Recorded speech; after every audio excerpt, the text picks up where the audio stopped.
has been done since 2006. You know, the book, everybody knows the book, most people have the book, most people still have it wrapped in plastic, but some of them actually have read it and implemented it. So it's very important to discuss these things, have these meetings and keep the dream alive, but also execute on the dream.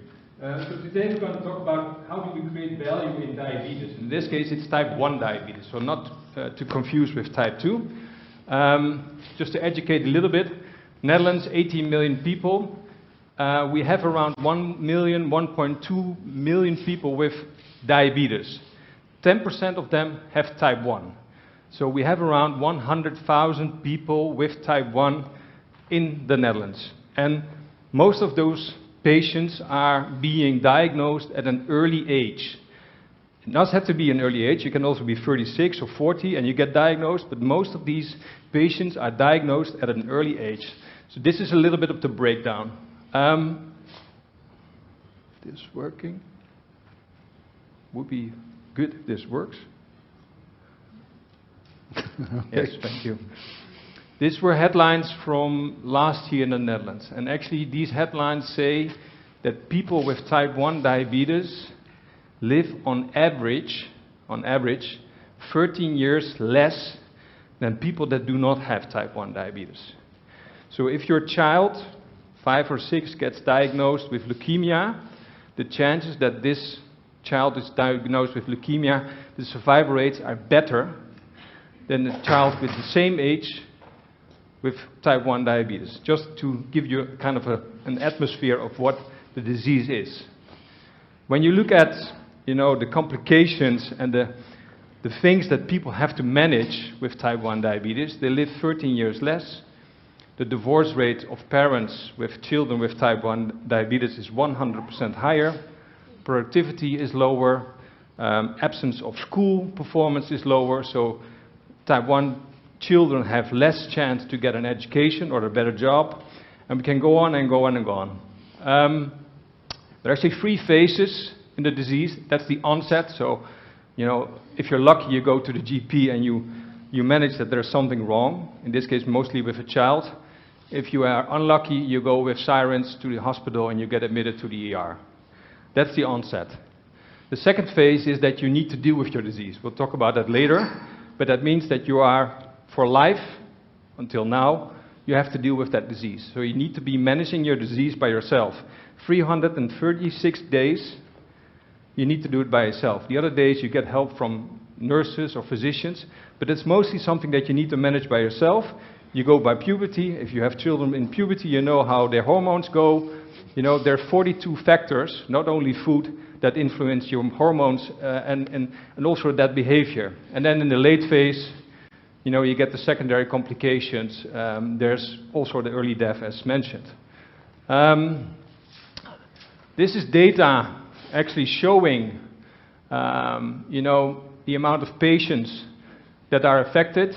And on I think the presentation got a little bit mixed up, but you can see that there's the age cohorts, and you can see that there are bubbles that actually are, you know, describing the amount of costs, but also the onset of the disease. And you can see the blue ones, it's eye problems. After 5 or 10 years, patients already have eye problems. After 10 years, there are already the first signatures of kidney problems start.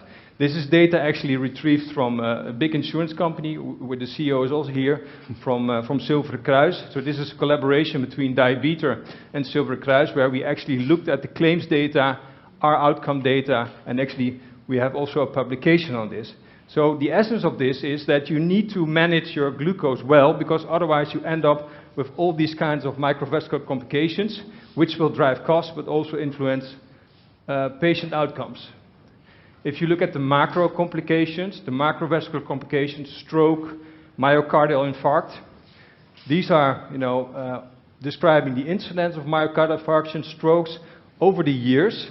And you can actually see that the curve flattens a little bit down, so the incidence goes down over time, but still, type 1 patients in the end face massive chances of myocardial infarction. If you are diagnosed at 2 years old and you're 42, the chances of having a myocardial infarct are 9 times bigger than people that do not have type 1. Same for stroke. So there's a lot of outcomes that we can improve, but with type 1, it's the secondary complications that we need to prevent. So the microvascular complications, but also the macrovascular complications. And in 40 years' time, it has improved, but not to an extent that we can actually prevent that. So there's a massive amount of value that we can create. What do we do? Fred mentioned it. We measure blood glucose.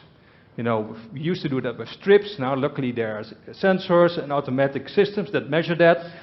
And glucose is not actually an outcome. It's a surrogate outcome because it predicts everything that can happen in a patient's life. So quality of life, but also the secondary complications, hospital admissions, everything is tied to the measurement and the management of blood glucose. So you need to maintain that into certain levels, which a normal person goes automatically by a pancreas, but type 1 patients do not have that function anymore, so they need to manage that. If you look at costs, we did an extensive analysis in literature, but also against with claims data. Annual cost invoiced for this group of patients, 100,000 approximately, directly to insurance companies is 500 million.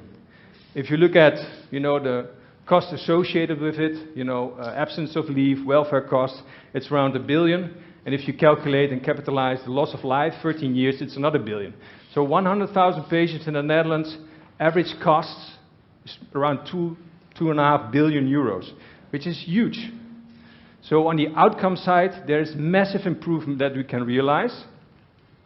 And on the cost side, which goes hand in hand with the outcomes, there's also massive improvements. These are some pictures from my clinic. I represent the diabetes clinics. I'm the sole board member of the clinics. We have 5 clinics. They all look the same. They don't look like a hospital. It's a very child-friendly environment because 16 years ago we started off as a pediatrician clinic. Now we treat everybody between 0 and 100. But this is how it is. And especially when you see here, you see a round table. Very important, because the round table represents how we deal with our patients. We sit around the table with our patients. So everybody can look on the screen. The patients, usually also the parents, need to come, especially the father and the mother, because that impacts the outcome of the treatment, and the doctor or the nurse who's sitting around the table. We also have our wall of fame. These are pictures of children. You cannot see them, but they agreed to be on the wall because they have maintained certain threshold of their blood glucose measurement. And then they're so proud that they want to be on the wall, and everybody can see that they are doing well. I think that's a very important thing to highlight. If you've done the course, you know that this is the value agenda of Porter, but this is actually how DIABETER is organized. And actually we tick all the boxes. Proudly to say, but we do. The first one is, yes, we are an IPU. We're an integrated practice unit. We're a standalone clinic of 5. Also, we're abroad, so we have clinics in Saudi Arabia and Spain as well, and going to Scandinavia as well. But we're organized like a Formula 1 pit stop. And again, you know, the example is, of course, sports. But the patient in this case is the car. The car comes into the pit, and there is a team of people, professionals, and they know to do exactly their task in a very short time. Very efficient. And the car and the patient only needs to come into the pit when it's needed. And when it's not needed, you know, it can drive around the circuit and the patient can be at home. And it's multidisciplinary. So we have dietitians, pediatricians, we have psychological care, we have people that, you know, are social workers. All this is integrated into our clinic. So when the patient actually needs to come to the clinic, they see everybody at once in one day. Not have to come back for the other disciplines. Everything is organized into that system. All our care pathways are supported by IT. So every decision that we make, every decision that is being triggered will be logged and will be monitored and supported by data. This is a complex slide, but this is actually an agenda showing glucose data. We retrieve automatically from all the devices that we use, from all suppliers. Automatically we retrieve the data, and it's been filed into our data system. We call it vCare. It's a system that actually automatically retrieves with, of course, support of the patient. And we monitor the patients. By algorithms, we can predict when patients are going to fall off the cliff, are going to be too high or too low. And when these patients are doing well, it's a good discussion, it could be remote. But if these patients are not doing well, we contact them or we bring them into the clinic. This is data that the patient can see on his app, on his application, on his phone. And we have that data also in our clinics. When COVID struck, and I saw the presentation of Maurice, in one day, we had all the physicians and caregivers at home because we already implemented this. And we could continue the care to our patients remotely. And we monitor the outcomes on a daily basis. And we didn't see a decline, we actually see an improvement in outcomes. We measured 250 parameters per day per patient. So our database is extensive, not only glucose data, but also quality data, clinical data. We measure a lot, and we have all that data present. If you look at outcomes, again, you see here the outcome scale, which in this is, how well are these patients in range in blood glucose. And you see here different age cohorts. And the worst performers, in this case, big study done with, I think, around 300,000 patients across Europe, only 15% of the worst performers managed their glucose in range. In this cohort, 9% and 21% for above 25 years. The best performers do 46, 50 or 53% reach their targets. DIABETER at this moment, this is the latest data, we are above 60% now, managing our patients in range, which has consequences for quality of life and which has consequences for the cost. This is 222, 223. Again, maybe complex slide, but the bottom until orange, I'm colorblind, so I think it's orange. Yep, it's orange. It's orange. That's where you want to be, because that's below 7.5. And you can see gradually over the years, DIABETER has performed the benchmark above, under 7.5 and above 10 and 14, which are really outliers. We have decreased that. This is what we do on a daily basis. This is what I discuss with my team as a whole organization, and this is what the doctors get on a monthly basis, not to judge them, but to see how they're doing individually and compare what they can learn from each other. So this is the culture that we have in DIABETER, to constantly be transparent on what outcomes we have, but also to challenge our internal organization to every year get better and better, because that's what we do. This is a study international, 500,000 patients in the different cohorts, again, under 15 to 24, above 25, we are top 5 or top 1. This is not to show, oh, we're so good, but this is to show that we constantly are interested, how can we improve? The Netherlands, in that sense, is interesting because there is no data about type 1 diabetes outcomes in the Netherlands. There are some hospitals that share that voluntarily, but the Netherlands is the only country, compared to all these other European countries, that are not obliged to share outcome data on type 1 diabetes.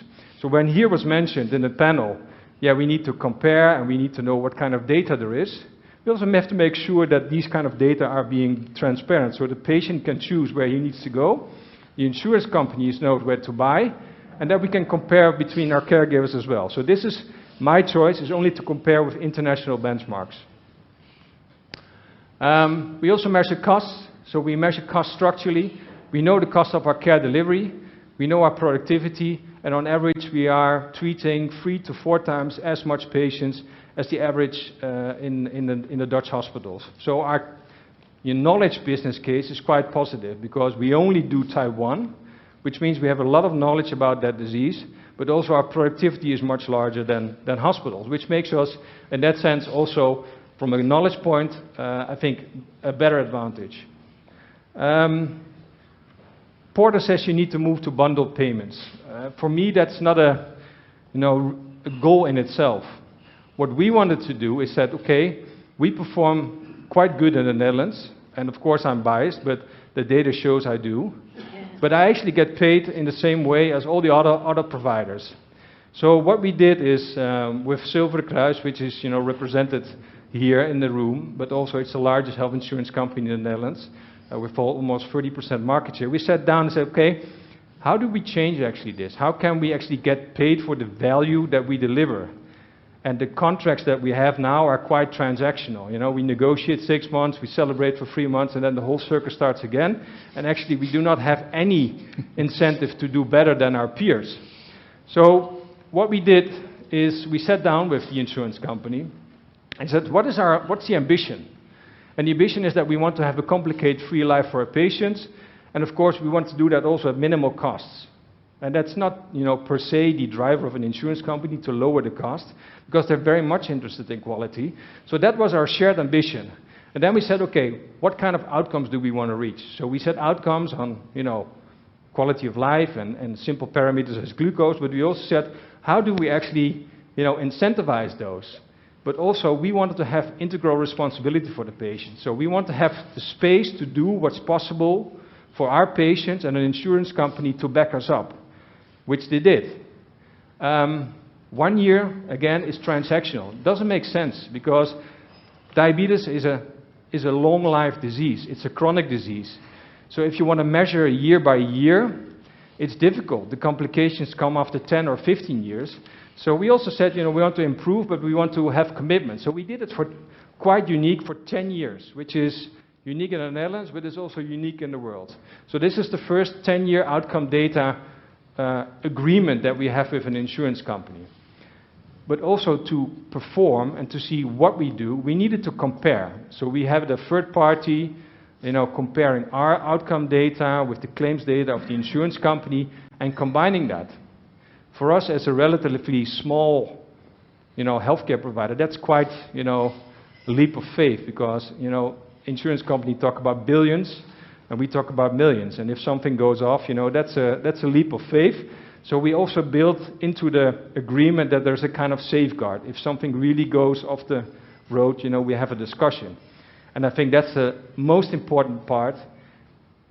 Because we were sitting down, and this is not a process of 1 month, this actually took us 18 months, 18, to get this agreement done.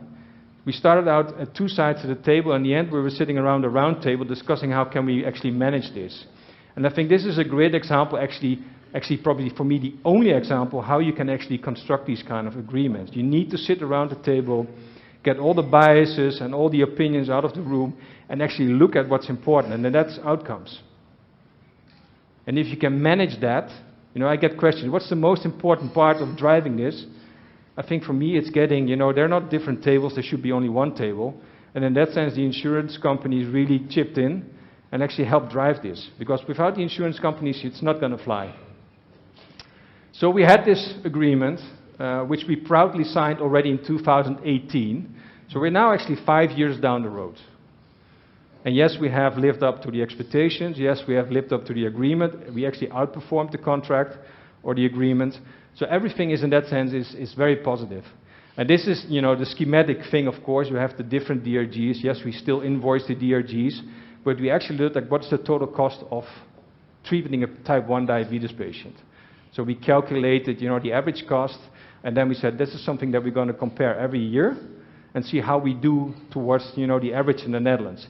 And of course, then there's the shared savings model, and if you do better, you know, you get a better pay. Again, you know, this is the scheme that we used. We had targets on outcomes, we had targets on costs. If you outperform the outcomes and if you outperform the costs, in this sense lower them, then there's better financial results, and that's being rewarded into a contract. We can do this because we can calculate per patient, per day, what the trend is of their glucose management.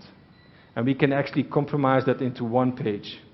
So actually I can, on a daily basis, I can go to the insurance companies and can say, well, this is my trend for the whole population, which gives an incentive of how well I'm doing. And of course you can go much deeper, but that more or less is the essence of the contract. The next step is, and I'm almost ready, is what we call cloud care. Because in the end, now there's a generation. I have 2 daughters, they're 14 and 16, and if I say, can you give me my mobile phone? It says, why do you say mobile phone? It's a phone. Yeah.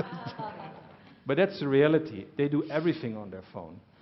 And a large cohort of our patients is young, and they don't want to go to the clinic. They want to do this remote. And And also, as described by Peter, the biggest challenge, and also by Maurice, in the system at the moment, is the shortage of staff. If you ask a manager of a hospital, what are your 5 problems? He says, staff, staff, staff, staff, and staff. That's the problem. So also in DIABETER, we're lucky that a lot of doctors and nurses want to work at our company, but also we have staff problems because I have waiting lists, which I think is unacceptable. So I have another problem. And in that sense, cloud care is a way of treating these patients remotely. So all the data generated into one system is monitored, which you could call a kind of Eurocontrol, which monitors all the flight patterns in Europe. And when a plane is too high or too low, it gets adjusted remotely. And when there's something wrong, you bring in the plane to an airport, which could be in this case a clinic. That's very metaphorically, described how we run our cloud care program. We have implemented this in the Netherlands 3 years ago. We're running that actually in Spain.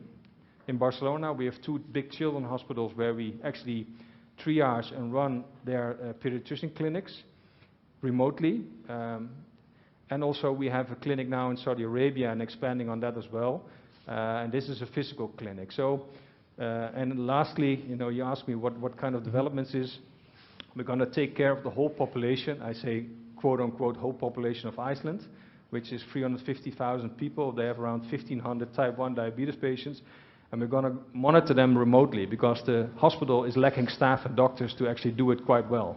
A requirement for that is that they have technical solutions, which means sensors and insulin pumps. But in Iceland, 95% of all type 1 patients have a sensor and an insulin pump. So that's quite easy for us to do that.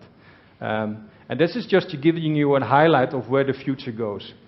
My doctors always scream, I'm busy, I'm busy, I'm busy. Now I'm implementing this, and now they're screaming, is this going to take over my job? So now I got a whole other challenge internally. So we need to balance that as well. And I liked your slide where you said, don't bring in the technology. You need to build a team that actually wants to implement this. Because our biggest challenge is that we have around 5,000 patients now, but there is, another 95,000 patients in the Netherlands that we could treat. And honestly, if you look at the outcomes of some hospitals, I think we better bring them into DIABETER and not keep them in the hospitals. Hospitalizations ratios in the Netherlands average 6 to 8%. My hospitalizations ratios, that means bringing your child to an ICU or bringing them to the hospital with sirens, is less than 1%. If you translate that already into short-term outcomes and costs, that's a massive impact that we have on patients' lives. So with that, I have one quote for you. This is, we're also on the World Economic Forum, and we are a leading example for that, and we also presented on the G20, and this is actually Silver Kruis presenting in Saudi Arabia on the G20, so quite proud on that as well. This is the 2 founders that we already referred to, Henk and Henk-Jan, the 2 pediatricians. They are now with pension, and luckily they are. But they're still, consulting on a daily basis on how to drive the engine of DIABETER further. So I'm very happy to have them on board. And this is my last quote, which I think I stole from the Martini Clinic, but I don't care. But if you read this for 1 minute, what we're doing here, I said 10 years, Fred. It's not new, because this quote is already from 1860. So with that, I will conclude my presentation. Thank you very much.